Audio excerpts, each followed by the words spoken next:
এবার আমরা রাঙামাটিতে যখন স্নেহ ছবির শুটিং করি,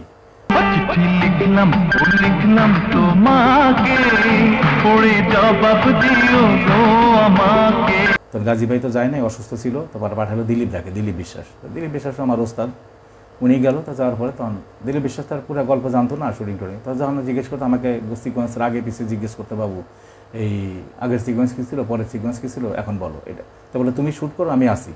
তো উনি বসে থাকতেন, আমি জাস্ট সিকোয়েন্সগুলো শ্যুট করতাম আর গানগুলি করতাম আমি, রোশন বাবু। ভালোবাসার মূল্য কেন জানতে চাও, তোমায় আমি ভালোবাসি। তো এগুলি করলাম ওখানে। শাবানা ম্যাডাম ছিল, মৌসুমী ছিল, সালমান ছিল। তো হঠাৎ সালমানের ওয়াইফ ফোন দিছে। তো ফোন দিচ্ছে আমাদের ওই হিলটপস রেস্ট হাউস। তো আমি তো রেস্ট হাউসে আছি, আমি আছি, আমার পাশে মৌসুমী আছে, তার পাশে শাবানা ম্যাডাম আছে, ক্যামেরাম্যান আছে, আমি রোশন বাবু আছে, সবাই আছে। তো সালমান যখন এখানে গিয়ে দেখছে যে মৌসুমী এখানে থাকবে, তো ও করছে কি, এইখানে না থেকে ও বলে, বাবু ভাই আমি বাজারের মধ্যে একটা হোটেল আছে, আমি ওইখানে থাকি। আমি বললাম তুমি আবার আমাদের থেকে দূরে চলে যাবো কেন, না সমস্যা নেই। তো ওইখানকার আমি তাহলে ওইখানকার নাম্বারটা দিয়ে দিও, দিয়ে রেখে আমার কাছে এটা নাম্বার, ফোন নাম্বার দিয়ে দিল আমাকে, যে ওইখানকার ফোন নাম্বার। তখন আমাদের কারোর কাছে মোবাইল ছিল না।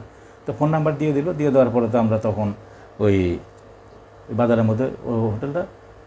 সন্ধ্যার পরে ওর ওয়াইফ ফোন দিছে, ফোন দিয়ে ওই হিলটপস রেস্ট হাউসের ওই যে বাংলো, ওই বাংলোর ওই ইয়েতে রুমে ফোন দিচ্ছে, অফিস রুমে। তো অফিস রুমে থেকে ম্যানেজার বলতেছে যে আপনাদের কে আছে এখানে, ওই ঢাকা থেকে ফোন আসছে। তা দৌড়ে গিয়ে আমি ফোন ধরছি। ধরার পর আমি বললাম যে ভাই কী হয়েছে, কি দেখেন একটা ফোন দিছে, সালমান শাহকে যায়। তো আমি ফোন ধরে গেলাম। তো বলবো যে বাবু ভাই এটা আপনাদের শুটিং? আমি বললাম হ্যাঁ, কেন? কারণ ইমন কোথায়? প্রথমে জিজ্ঞেস মৌসুমী কোথায়? আমি মৌসুমী তো আমাদের এখানে পাশের রুমে। ইমন কোথায়? আমি ইমন তো এখানে ওঠে নাই, ও তো বাজারের মধ্যে একটা হোটেল আলাদা, ওইখানে আছে। তো বলে বাবা ওই হোটেলে কোনো ফোন নাম্বার আছে? আমি হ্যাঁ আছে। তো ভাবি আমি নাম্বারটা দিব আপনাকে? কয় হ্যাঁ। তো পরে ফোন দিলাম। তো দেওয়ার পরে তো আমি বুঝলাম, তো ভাবি তো এটা মন খারাপ, যেহেতু সে হয়তো বলে আসে নাই যে আমাদের ছবি শুটিংয়ে আসছে। তো যাই হোক, ভাবি হয়তো মনে ইয়ে করছে, ভাবি একটু বললো যে ঠিক আছে আমি কথা বলতেছি। তো সে ফোন কেটে দিল। তা আমি এই হিলটপস রেস্ট হাউস থেকে ওইখানে যাই, পুরবী হোটেল আর কি, পুরবী হোটেলে গেলাম। যাওয়ার পরে দেখি সালমান তো খালি বলতেছে সরি তোমাকে ভুলে গেছিলাম, আমি বলতে যে এই ছবি শুটিংয়ে আসতেছি। তো আমি বলছি আউটডোর শুটিংয়ে, তোমাকে তো ছবির কথা বলতে ভুলে গেছি, তুমি কিছু মনে করো না, এই কই যায়। তো ইয়ে পরের দিন তো যাই হোক মন খারাপ, শুটিং করতে 2000 ফিট উঁচু পাহাড় থেকে সালমানকে একটা গুলি করার দৃশ্য ছিল।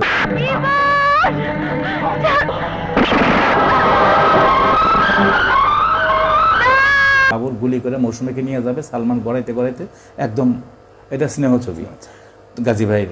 তো এইটা একবারে মানে পানির কাছে চলে আসবে সেই উপর থেকে।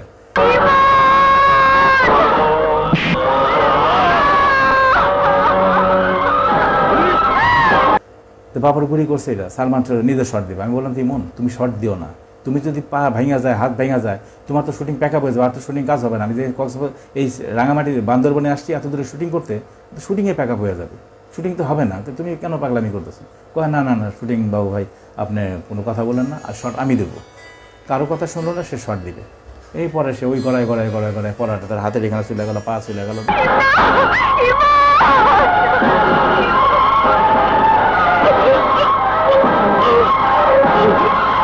যাই হোক এটা।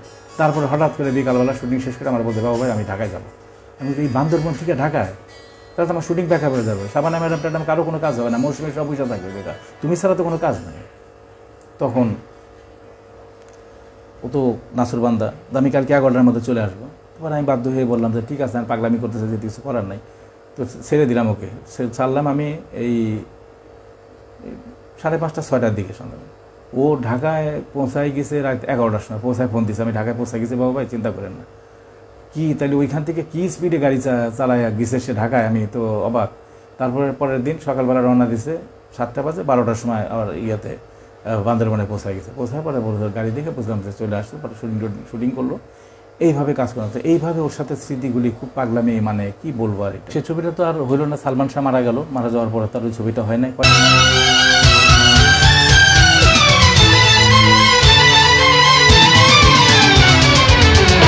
একটা ছবি গাজী ভাই নেওয়ার স্বপ্ন ছিল আর কি। বলছিল বাবু আমার তো বয়স হয়ে গেছে, আমি তো দৌড়ে করতে পারবো না, আমি গল্প লিখে দেবো, সব কিছু আমি করে দেবো, তুমি ছবিটা করে দিও।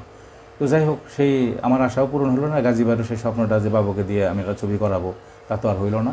তো এই হলো, গাজী ভাই গান লিখে দিয়েছিল, আমার গান হয়েছিল, আলাউদ্দিন ছিল মিউজিক ডাইরেক্টর, ওই গানটা ছিল হলো ধরেছিলাম বাজি তোমায় করাবো রাজি, আমার প্রেমে যদি তুমি ধরা দাও, ডাকবো প্রেমের কাজী, ডাকবো বিয়ের কাজী। ধরেছিলাম বাজি তোমায় করাবো রাজি, আমার প্রেমে যদি তুমি ধরা দাও। তো এই গানটা রেকর্ডিং হয়ে গেছে, গানটা পিকচারাইজ হয়ে গিয়েছিল। তো সালমান, তারপরে ওই সালমান স্যার ছিল, আর হলো সন্ধ্যা নামে একটা নায়িকা ছিল, ওরা ওই ছবিতে কাজ করতেছিল। ডাকবো বিয়ের কাজী, আরে তুমি হলে রাজি। যাই হোক, সালমান তো 40% শুটিং হওয়ার পর মরে গেল। ওই সালমান মারা যাওয়ার আগে 2 দিন আগে সালমানই আমাকে বলছিল, স্বপ্নের পৃথিবী যে শাহ আলম সাহেবদের প্রোডাকশন, যে বাবু ভাই আপনি ওই অফিসে যান, ওখান থেকে একটা ছবি হবে, আমি আপনার কথা বলছি আপনি। তা আমি ওই অফিসে গিয়ে ওই দিনকে গল্প নিয়ে বসছি, শুক্রবার 6 সেপ্টেম্বর, আমার মনে আছে। এডিটর আমিনুল ইসলাম মিন্টু ফোন দিল টিএনটিতে, তখন তার আমাদের কারো মোবাইল ছিল না ওই টাইমে। তো ফোন দিছে টিএনটিতে ফোন দিয়ে বলতেছে যে শাহ আলম সাহেব খবর জানেন? বলে কী খবর? সালমান তো মারা গেছে। হায় হায়, আকাশ ভেঙে পড়ছে আমাদের মাথার উপরে। কি বলে?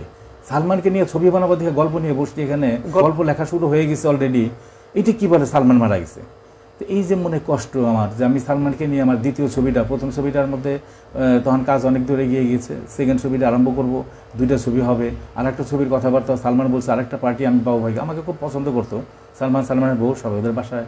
আমি ওই আগে যখন গ্রিন রোডে ছিল তখনও যেতাম, তারপরে ইস্কাটন রোডে যখন ইস্কাটন প্লাজায় বাসা, তখন আমি অনেকবার গিয়েছি। বাসায় গেলে তো ছাড়তো না, এইটা খাও ওইটা খাও এইটা খাও, তো এগুলোই বলতো। আমার একবার কানের ভিতরে আমার কানটা ফুটে আছে, হঠাৎ সালমান দেখে তখন ওর ওয়াইফকে বলতো, হ্যাঁ সামিরা তাড়াতাড়ি আমার অর্নামেন্টস বক্সটা নিয়ে আসো। তো এই বক্সটা নিয়ে আসলো দৌড়ায়, আনার পরে ছোট্ট একটা যেরকম আঁকে যেরকম মেয়েরা নাকের মধ্যে পড়তো, ডালের মতো আর কি, গোল বলের মতো লম্বা, ওইটা দিয়ে তো কানের মধ্যে, আমি তো সে ছোটোবেলা কান ফুটে করতে বাবা মা, বড় হওয়ার পর তার কানের মধ্যে কোনো কিছু দেওয়া হয়নি, সেই জোর করে দিতে গিয়ে রক্ত বের হয়ে গেলো, কিন্তু পাগল আমাকে এটা দিবেই।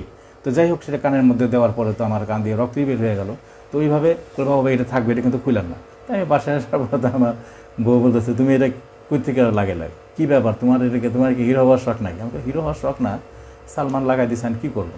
তা সালমান তো হিরো, সে লাগাই দেবে, তুমি ডিরেক্টর, তুমি কেন এটা লাগাইছো? তো যাই হোক, এটা নিয়ে অনেক কথা। সালমানকে তো আমি অনেক কিছু, আমাদের ছবি করলো, স্নেহ ছবিটা করলো, পরে আমার প্রেমের বাজি ছবিটা করার কথা ছিল, আরও আমাদের গাজীবাড়িও আর একটা ছবি করার কথার ব্যাপারে সব কিছু মোটামুটি কনফার্ম। আবার আমারও দ্বিতীয় ছবি, তৃতীয় ছবি তার নিয়ে করার কথা, কিন্তু হঠাৎ করে সে এই গলায় ফাঁস দিয়ে যে মারা যাওয়াটা, এটা তো কেউ আশা করে না, কেউ কল্পনাও করে না, কীভাবে কী ঘটনা হলো, কীভাবে কী হইলো, এইটা একটা রহস্যই রয়ে গেল আর কি। গুণী শিল্পী ছিল। তো এই যে আমাদের, ও তো অনেক একটু পাগলামি করতো মাঝে মধ্যে, আর গাড়ি এত ড্রাইভ করতো, আমি বলতাম যে ইমন, অত ডাকনাম ছিল ইমন, আমি ইমন তুমি যে পাগলামি করো, এত দ্রুত গাড়ি চালাও, কোন সময় যে তুমি যখন যদি অ্যাক্সিডেন্ট করো, তোমার তো বডি এক জায়গায় খুঁজে পাওয়া যাবে না, ছিন্ন বিচ্ছিন্ন হয়ে যাবে, কেন পাগলামি করো? হঠাৎ করে তার বউ ফোন দিছে, তুমি তাড়াতাড়ি চিটাগাং আসো। তখন আমি গুলশানের শুটিং করে প্রেমের বাজি ছবির ওইদিকে সিকোয়েন্স করতে, আমার হঠাৎ করে সালমান রাত্রিবেলা 10টার সময় বলতে, বাবু ভাই কালকে আমি শুটিং একটু দেরিতে আসবো। আমি কেন, কী কারণে দেরি? আমার সব আর্টিস্ট চলে আসবে, তুমি দেরি করবা মানে? বলে দেরি করবো এই কারণে যে আমার একটু আপনার ভাবি ফোন দিছে, তো সামিরা ফোন দিচ্ছে চিটাগাং থেকে, আমি একটু রাত্রি চিটাগাং চলে যাবো, এখান থেকে শুটিং শেষ করে বাসায় যাবো না, এখান থেকে চিটাগাং যাবো, চিটাগাং থেকে আমি কালকে সকালবেলা রওনা যাবো 7টায়, আমি সকাল 11টার সময়, আমি 10টার সময় শুটিং আসতাম, তো 11টায় আমি শুটিংয়ে পৌঁছাই যাবো। তো আমি এই যে চিটাগাঙে যাইতে লাগে 6-7 ঘন্টা, তুমি যে 4 ঘন্টা 5 ঘন্টার মধ্যে যাবা এবং আসবা, এত টাইম, এত শর্ট টাইমে, তুমি তো অ্যাক্সিডেন্ট করো, তো সালমান খুব খারাপ অবস্থা হয়ে যাবে। তুমি কয় না, আমি অ্যাক্সিডেন্ট করবো না, আমি নিজে গাড়ি ড্রাইভ করি, তো আমার ব্যালেন্স থাকে আর। তো যাই হোক, এরকম পাগলামি করতো আর কি। আরেকটা স্মৃতি যে আমার কানের মধ্যে আমার ইয়েটা পরাই দিল, এটাও একটা স্মৃতি। তারপরে সে তাকে নিয়ে ছবি করবো, একটা কত স্বপ্ন যে একটা বড় প্রোডাকশনের ছবি, তারপর আর একটা ছবি, এগুলো নিয়ে 3টে ছবি হবে ওরে নিয়ে, কিন্তু হঠাৎ করে মারা যাওয়াতে পরে যাই হোক আমি মন এত খারাপ হলো যে আমি এই এফডিসিতে গিয়ে আর ওরা আমি দেখতে যাইনি। আমি তারপর আমার যখন আমার এই 2 নম্বর ছবি জীবন মানে যুদ্ধ শুরু হয়, তখন প্রডিউসারের সঙ্গে গেলাম সিলেট মাজার জিয়ারত করতে। ওই মাজার জিয়ারত করতে গিয়া তখন আমি এই সালমানের, আমাদের বলে বাবা ভাই সালমানকে তো এখানে কবর দিছে, চলেন দেখি একটু। তো শাহজালাল বাবার মাজারটা পার হয়ে একটু উপরে উঠে নিচে, তো আমাদের যে সামরিক বাহিনীর কমান্ডার ছিল, প্রধান ছিল মুক্তিযোদ্ধার এমএজি উসমানী সাহেবের কবরটার পাশেই সালমানের কবর। তো এখানে গেলাম, তো এখানে দাঁড়ায় আমি যখন চোখ বন্ধ করে আমি কবরটা জিয়ারত করতেছি, আমার মনে হয় সালমান আমার সামনে দাঁড়ায় আছে। ওইখানে আমি অনেকক্ষণ কেঁদেছিলাম আর কি। তো এই স্মৃতিগুলি মনে পড়ে সালমানের সাথে। কিচ্ছু ভাল লাগে না দোস্ত, কেবলই মনে হয় আমি নিঃস্ব, পৃথিবীতে আমার কেউ নেই।